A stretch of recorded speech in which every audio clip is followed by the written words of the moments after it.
Firman-Mu pelita bagi kakiku.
Yang sudah dipimpin oleh teman-teman kita. Tiba saatnya kita akan mendengarkan kebenaran firman Tuhan, tetapi terlebih dahulu kita berdoa kepada Tuhan. Mari kita bersatu di dalam doa.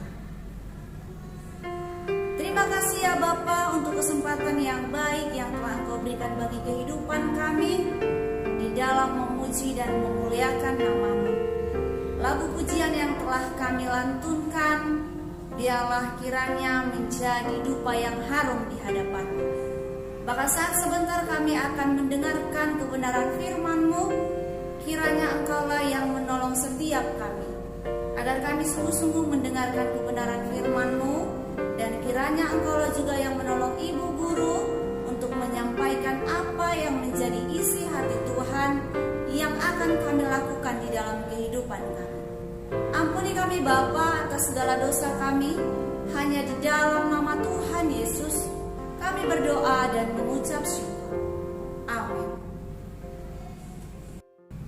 Anak-anak Ibu yang kekasih, mari bersama-sama kita membuka Alkitab kita yang tertulis di dalam Kolose pasal 2, ayatnya ayat yang ke-14. Kita akan bersama-sama membacakan firman Tuhan ini dari Kolose 2 ayat 14. Dengan menghapuskan surat hutang yang oleh ketentuan-ketentuan hukum mendakwa dan mengancam kita, dan itu ditiadakannya dengan memakukannya pada kayu salib. Anak-anak Ibu yang kekasih, yang menjadi tema kebenaran firman Tuhan hari ini adalah Yesus mati. Pada bulan yang lalu, kita telah memperingati kematian Yesus Kristus di kayu salib yang disebut dengan Jumat Agung. Bahkan kita juga sudah menyaksikan bersama Bapak Ibu Guru berdrama di dalam jalan salib. Kita melihat betapa luar biasanya karya keselamatan yang telah Tuhan kerjakan bagi manusia yang penuh dengan dosa. Tetapi sekalipun kita telah merayakan Jumat Agung pada bulan yang lalu, lewat kebaktian, pada hari ini kita mau kembali merenungkan. Semakin kita berulang kali diingatkan akan kebenaran firman Tuhan ini, merenungkan karya keselamatan yang telah dikerjakan bagi kita, semakin kita memaknai dan memahami betapa Allah mengasihi umat manusia. Anak-anak Ibu yang kekasih, sebagai orang Kristen, tentunya ini bukanlah kisah yang sangat jarang, tetapi ini adalah kisah yang berulang kali diberitakan. Bahkan di sekolah-sekolah Kristen, seperti di sekolah kita, memberitakan karya keselamatan, bagaimana Yesus Kristus mati di kayu salib. Tetapi yang sangat disayangkan adalah tidak begitu banyak orang-orang yang dapat memahami makna kematian Yesus Kristus. Tetapi yang paling sering terjadi adalah hanya pemahaman semata bahwa Yesus mati di kayu salib hanya untuk mengampuni dosa manusia. Apakah hanya sampai di sini? Tetapi yang mau diajarkan kepada kita bagaimana kita mengimani, bagaimana kita meresponi akan kasih Tuhan kepada kita hingga Ia rela mati di kayu salib. Alkitab mencatat betapa menderitanya Yesus di dalam menjalankan misi yang begitu mulia. Alkitab mencatat 10 tahap yang dialami oleh Yesus dari Taman Getsemani hingga ke Golgota. Yesus bergumul, Ia berdoa di Taman Getsemani. Kemudian Yesus ditangkap, Yesus diadili di hadapan mahkamah agama, bahkan juga diadili di hadapan mahkamah agung. Tidak sampai hanya di situ, Yesus juga dicambuk, Yesus diberikan mahkota duri, Yesus harus memikul salib ke Golgota, tangan dan kakinya dipaku, Yesus tergantung di kayu salib. Bahkan Yesus merasakan ditinggalkan oleh Bapanya. Dan pada akhirnya Yesus menyerahkan nyawanya.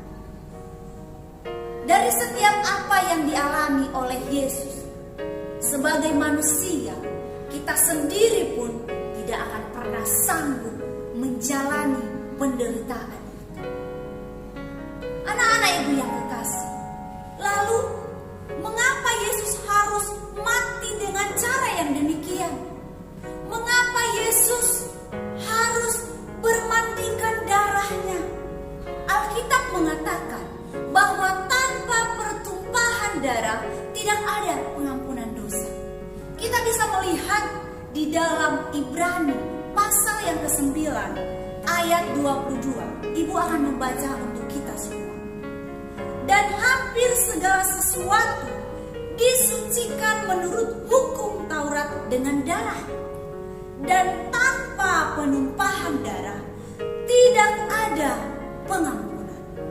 Oleh karena itu anak-anak ibu yang kekasih, dengan darah Kristuslah yang sanggup mengampuni dosa manusia, mengampuni dosa ibu, mengampuni dosa anak-anak ibu sekalian. Di dalam perjanjian lama, kita mau melihat pada masa-masa yang lalu, pada masa perjanjian lama, untuk memperoleh keselamatan, untuk mendapatkan pengampunan dosa, maka harus mempersembahkan korban bakaran. Korban bakaran itu berupa binatang yang dibawa ke hadapan Tuhan dan disembelih. Itu menjadi lambang pengampunan atas dosa seseorang. Jadi, ketika ingin dosanya diampuni, ketika ingin memperoleh keselamatan, ia harus menjalankan ritual lewat imam yang harus memanjatkan doa kepada Bapa, yang harus menyembelih agar umatnya diperdamaikan dengan Allah. Tetapi tidaklah demikian anak-anak ibu untuk saat ini. Pada perjanjian lama, ritual itu akan dilakukan secara berulang-ulang. Bagaimana supaya umat Tuhan berdamai dengan Allah. Tetapi di dalam perjanjian baru, bahwa kurban itu ialah Kristus yang hanya mati satu kali untuk selama-lamanya. Darah Kristus yang telah tercurah di kayu salib itu, itulah yang menjadi jalan perdamaian antara kita manusia berdosa dengan Allah kita. yang kekasih, mengapa Yesus harus mati di kayu salib? Karena Yesus tahu kita manusia tidak akan pernah mampu menyelamatkan diri kita sendiri dari hukuman dosa. Kita mempunyai hutang, yaitu hutang dosa, hukuman mati. Kita tidak akan pernah sanggup membayar hukuman itu, tetapi hanya Kristuslah yang mampu. Sehingga Kristus adalah kurban yang menyelamatkan manusia berdosa. Anak-anak ibu yang kekasih, yang menjadi perenungan bagi kita saat ini adalah Yesus yang tidak mengenal dosa telah dibuatnya menjadi dosa oleh karena kita, supaya kita didamaikan dengan Allah. Orang yang percaya kepada Yesus Kristus yang telah mati menebus dosa kita, tentu ada upah yang menanti, di mana kita suatu saat kelak kita akan bersama-sama dengan Bapa di surga.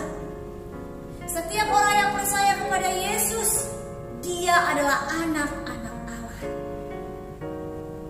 Di dalam kasih Yesus yang rela mati di kayu salib, kasihnya tidak sampai di situ saja.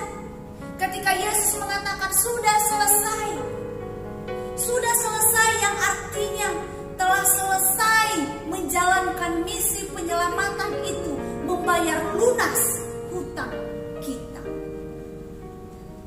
Kasih Yesus tetap sampai selama-lamanya, tidak pernah selesai, tetapi akan terus di dalam kehidupan. Bagaimana kita meresponi akan kasih Tuhan di dalam kehidupan?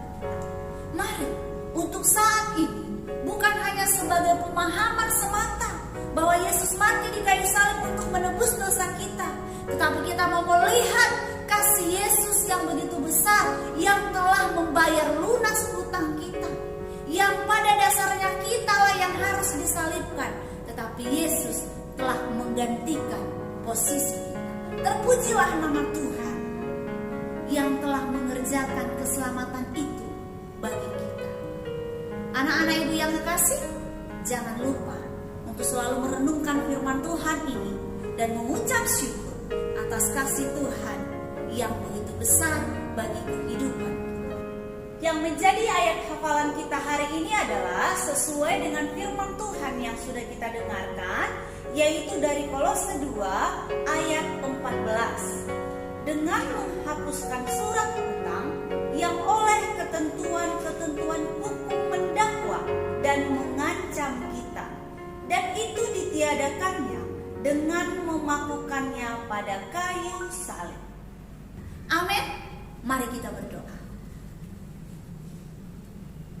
Sungguh luar biasa firman-Mu Tuhan yang telah menyapa kami pada hari ini, mengingatkan kami kembali betapa besar kasih-Mu bagi kami. Engkau rela mati bagi kami, menggantikan kami, bahkan telah membayar lunas hutang kami. Tuhan, kami adalah manusia yang penuh dengan dosa, yang tidak layak di hadapan-Mu. Tetapi Engkau telah melayakkan kami lewat darah-Mu yang tercurah bagi kami. Kami mau sambut Engkau sebagai Tuhan dan Juru Selamat kami yang hidup. Terima kasih ya Tuhan, Engkau rela mati bagi kami menjadi jalan pendamaian dengan Allah. Biarlah senantiasa kami merenungkan akan karya keselamatan yang telah Engkau kerjakan bagi kehidupan kami. Berkatilah anak-anak didik kami yang sudah mendengarkan firman-Mu pada saat hari ini. Engkaulah yang berkarya, yang memateraikan firman-Mu bagi kehidupan mereka. Bapa yang baik, kami akan melanjutkan setiap aktivitas kami. Mari sertai dan tolonglah setiap kami, agar kami mampu melakukan segala kegiatan kami menjadi hormat kemuliaan bagi nama-Mu. Hanya di dalam nama Tuhan Yesus kami berdoa dan mengucap syukur. Amin. Terima kasih untuk setiap setiap anak-anak didik kami yang setia mendengarkan kebenaran firman Tuhan. Mari kita tetap semangat menjalani kehidupan kita, dan jangan lupa untuk selalu mengucap syukur dan mengandalkan Tuhan. Kita yakini pertolongan Tuhan akan selalu nyata bagi kehidupan kita. Salam sehat, shalom.